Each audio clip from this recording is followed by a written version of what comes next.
A lot of folks been asking lately, what is the percentage that they should be looking at as far as direct labor, materials, subs, and operating expense, those expenses that are fixed in your office and salaries that are non-production. Well, let's dial it back right to the beginning here and take a look at it and how we actually address this in the lawn care industry. So the first thing we want to do is a general idea of gross profits and how gross profits can be affected and what they're actually made of. So the first thing is top line revenue. So all the revenue that comes in, if we have that, we subtract our direct labor and our direct labor burden, so the FICA, unemployment, workman's comp, a few other things out of that. Those are the actual things you're paying on top of the payroll. So you get direct labor, labor burden, equipment, subs, and materials.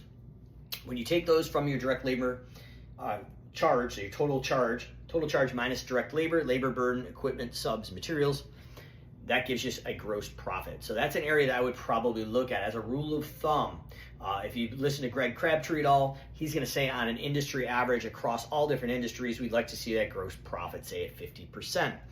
Different industries or different divisions inside your lawn care company are going to fetch different averages based on that division in industry averages. So for example, fertilization and weed control would have 40% of your expenses living up there. So in other words, your gross profit was 60% plus or minus 5%. So if you're interested to find out what are the gross profit margins per industry and per division, such as landscape, design, build, residential or commercial, fertilization, weed control, your lawn mowing division, drop a comment below and I'm happy to send you a DM with some of those percentages. But the idea is we really should be separating our direct labor and labor burden and having that up top. And then you're going to have your equipment, subs, and material right there. When we pull that out, that will give us some guardrails to stay within, because those are the numbers really when we're estimating or we hire an estimator, those are the numbers they can control. They can't control if you went out and rented a new office or gave yourself a raise, but the estimators can control